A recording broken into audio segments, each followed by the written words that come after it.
Yeah, it's been a while, I know, but I haven't felt like making the silly type of content that I make was appropriate with the world burning in the way that it is. I chose to use my time to amplify the voices of the people that needed to be amplified. Hopefully, I did so instead of making content here. But I feel like it's okay now to start making the type of content that I traditionally make, at least a little bit. And with that being said, we're going to finish off The Lurking Fear tonight. So I have my Glenfiddich in hand, and let's get into it.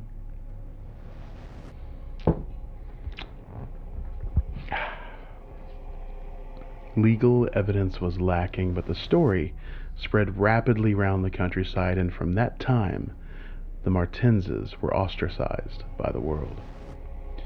No one would deal with them, and their distant manor was shunned as an accursed place. Somehow they managed to live on independently by the products of their estate, for occasional lights glimpsed from faraway hills attested their continued presence.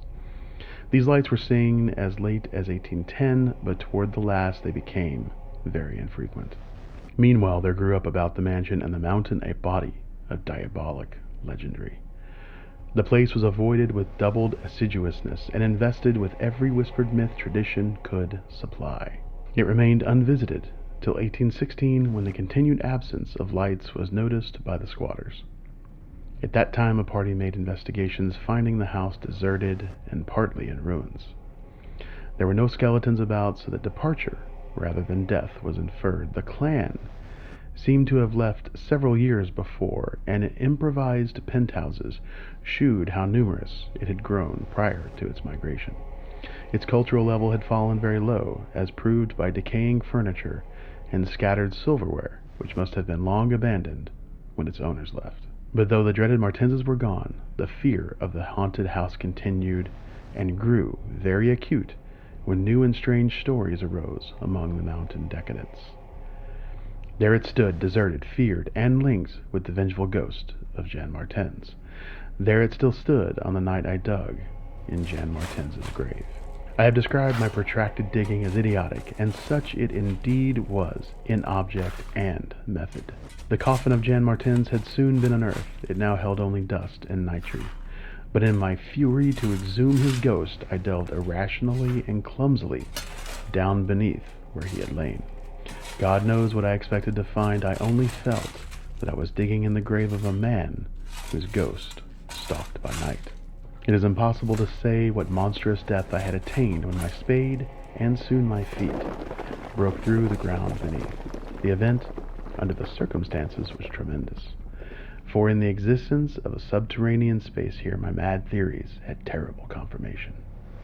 My slight fall had extinguished the lantern, but I produced an electric pocket lamp and viewed the small horizontal tunnel which led away indefinitely in both directions.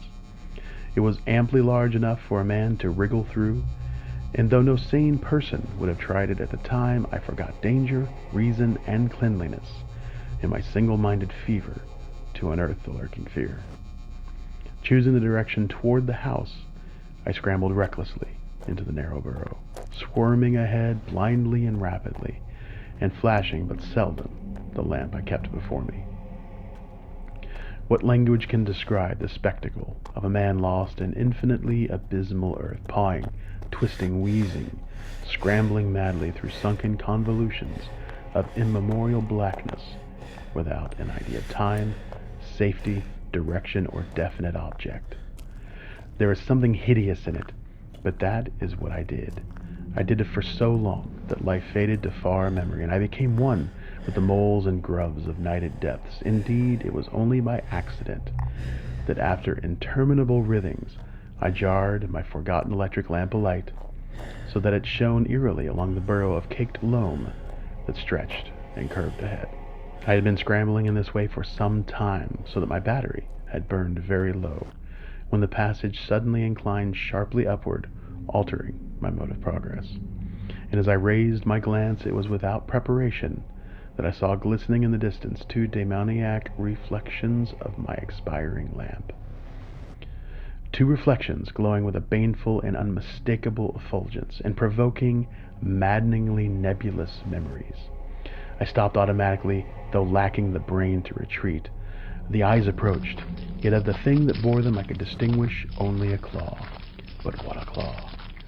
Then far overhead I heard a faint crashing which I recognized. It was the wild thunder of the mountain raised to hysteric fury. I must have been crawling upward for some time, so that the surface was now quite near, and as the muffled thunder clattered, those eyes still stared with vacuous viciousness.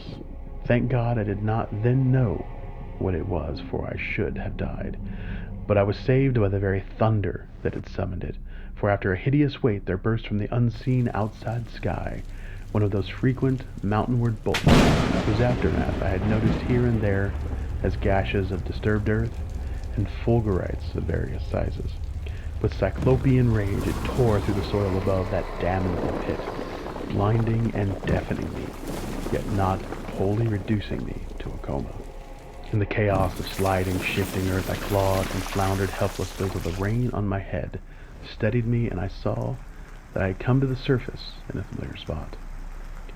A steep, unforested place on the southwest slope of the mountain. Recurrent sheet lightnings illumined the tumbled ground, and the remains of the curious low hummock which had stretched down from the wooded higher slope. But there was nothing in the chaos to shew my place of egress from the lethal catacomb. My brain was as great a chaos as the earth, and as a distant red glare burst on the landscape from the south, I hardly realized the horror I had been through. But when 2 days later the squatters told me what the red glare meant, I felt more horror than that which the mold burrow and the claw and eyes had given. More horror because of the overwhelming implications.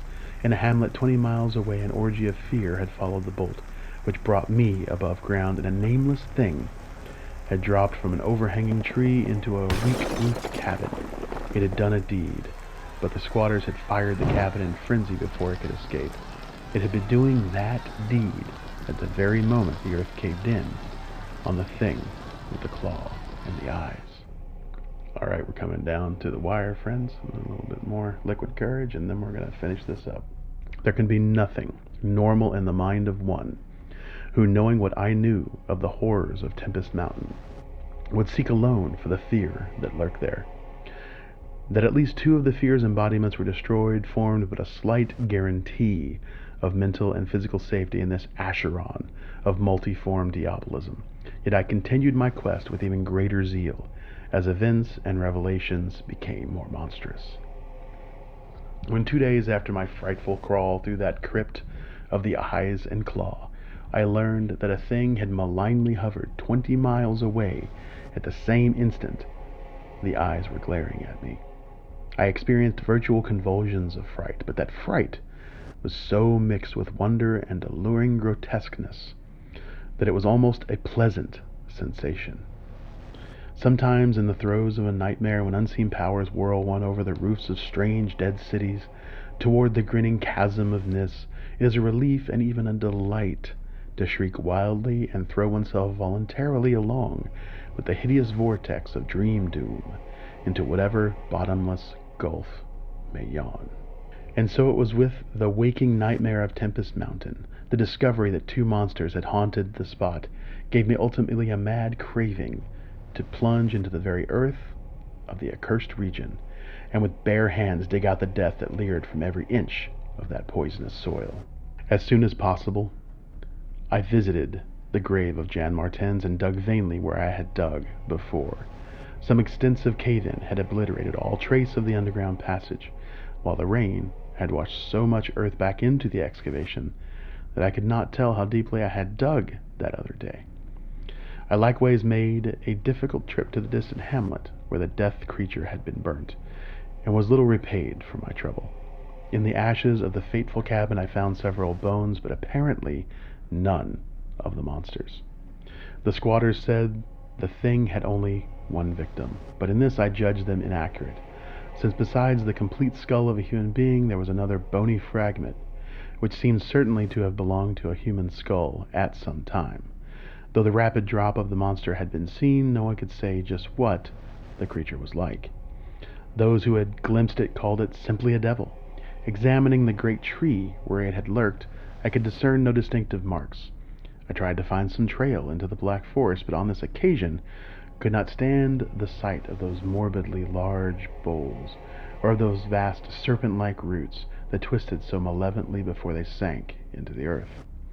My next step was to re-examine with microscopic care the deserted hamlet, where death had come most abundantly and where Arthur Monroe had seen something he never lived to describe.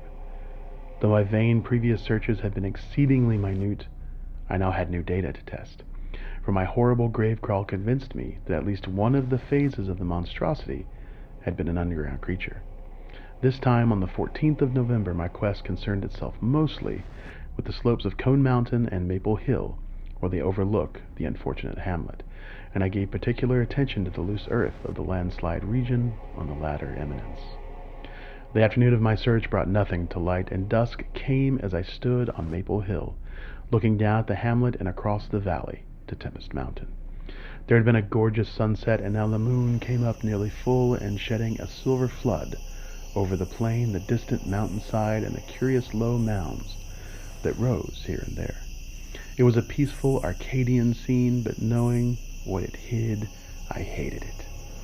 I hated the mocking moon, the hypocritical plain, the festering mountain, and those sinister mounds. Everything seemed to be tainted with a lonesome contagion and inspired by a noxious alliance with distorted, hidden powers. Presently, as I gazed abstractedly at the moonlight panorama, my eye became attracted by something singular in the nature and arrangement of a certain topographical element. Without having any exact knowledge of geology, I had, from the first, been interested in the odd mounds and hummocks of the region.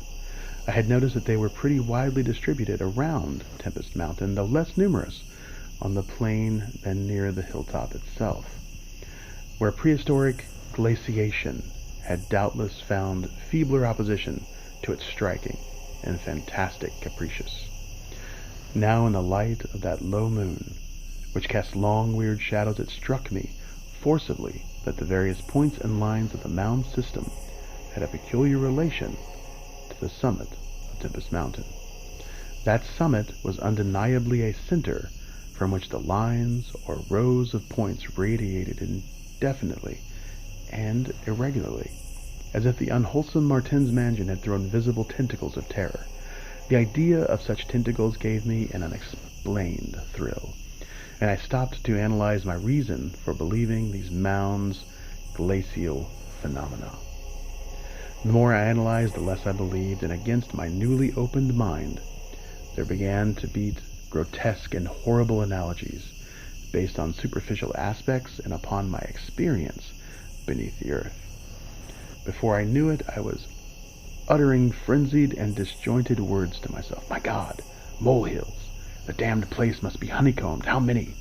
That night at the mansion, they took Bennett and Toby first, on each side of us. Then I was digging frantically into the mound which had stretched nearest me, digging desperately, shivering, but almost jubilantly, digging and at last shrieking aloud with some unplaced emotion as I came upon a tunnel or burrow, just like the one which I had crawled on that other demoniac night. More whiskey stuff. After that, I recall running, spade in hand, a hideous run across moon-litten, mound-marketed meadows and through diseased, precipitous abysses of haunted hillside forests, leaping, screaming, panting, bounding toward the terrible Martin's mansion. I recall digging unreasoningly in all parts of the briar-choked cellar, digging to find the core and center of that malignant universe of mounds. And then I recall how I laughed when I stumbled upon the passageway, the hole at the base of the old chimney where the thick weeds grew and cast queer shadows, and the light of the lone candle I had happened to have with me. What still remained down in that hell hive, lurking and waiting for the thunder to arouse it, I did not know. 2 had been killed, perhaps that had finished it, but still there remained the burning determination to reach the innermost secret of that fear which I had once more come to deem definite, material, and organic. My indecisive speculation whether to explore the passage alone, and immediately with my pocket light, or to try to assemble a band of squatters for the quest was interrupted after a time by a sudden rush of wind from outside which blew out the candle and left me in stark darkness. The moon no longer shone through the chinks and apertures above me, and with a sense of fateful alarm, I heard the sinister and significant rumble of approaching thunder. A confusion of associated ideas possessed my brain, leading me to grope back toward the farthest corner of the cellar. My eyes, however, never turned away from the horrible opening at the base of the chimney, and I began to get glimpses of the crumbling bricks and unhealthy weeds as faint glows of lightning penetrated the woods outside and illumined the chinks in the upper wall. Every second I was consumed with a mixture of fear and curiosity. What would the storm call forth, or was there anything left for it to call? Guided by a lightning flash, I settled myself down behind a dense clump of vegetation through which I could see the opening without being seen. If heaven is merciful, it will someday efface from my consciousness the sight I saw and let me live my last years in peace. I cannot sleep at night now and have to take opiates when it thunders. The thing came abruptly and unannounced, a demon rat-like scurrying from pits remote and unimaginable, a hellish panting and stifled grunting, and then, from that opening beneath the chimney, a burst of multitudinous and leprous life, a loathsome, night-spawned flood of organic corruption, more devastatingly hideous than the blackest conjurations of mortal madness and morbidity.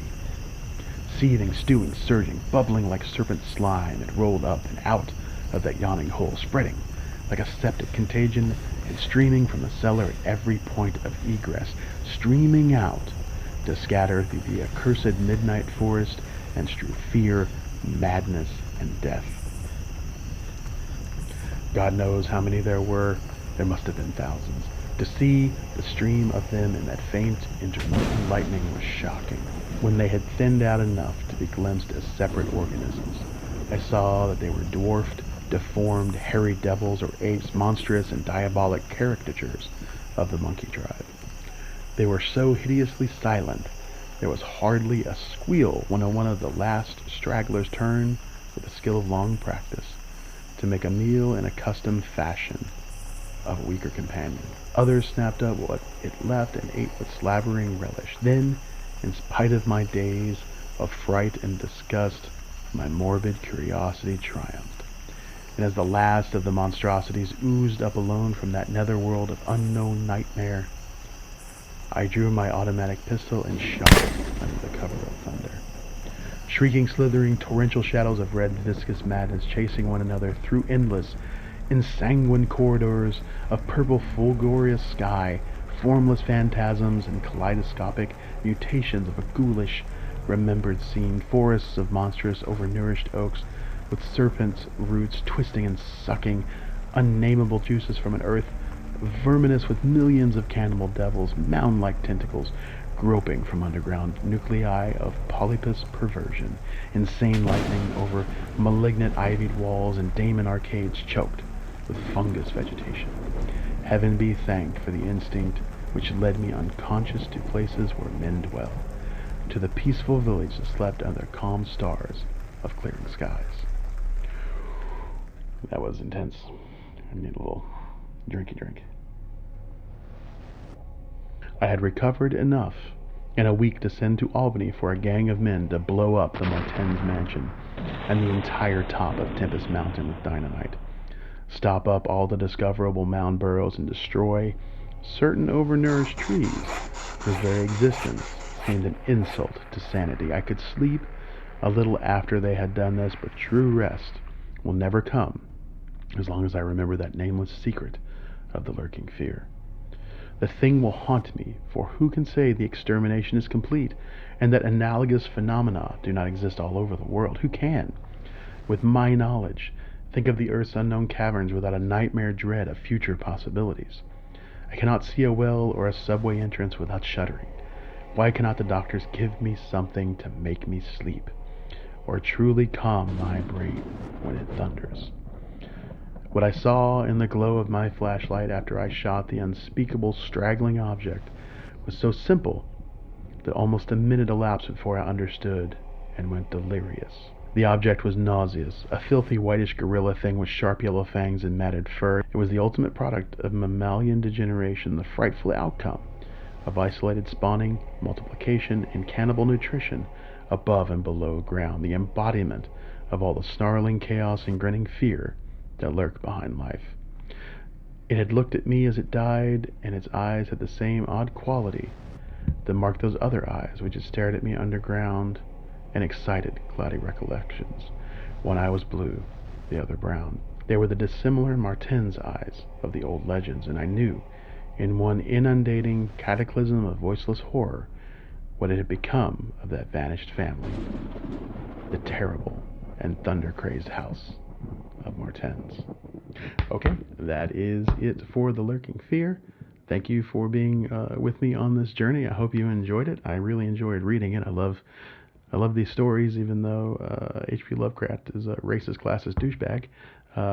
He wrote really entertaining stories and focused on fear that is unknown, which is apropos for what we're dealing with now, I think. And yeah, I think I will be doing another one of these. Hopefully not a story this long that takes so many parts. But I really enjoy reading, and I used to be an actor and miss, in some sense, doing that. So this gives me an outlet for some of the acting stuff that I still feel like I enjoy doing. So yeah, that's it. I will see you guys in the next video. Stay safe. Black Lives Matter. And if you don't agree with me, don't come back. Take it easy.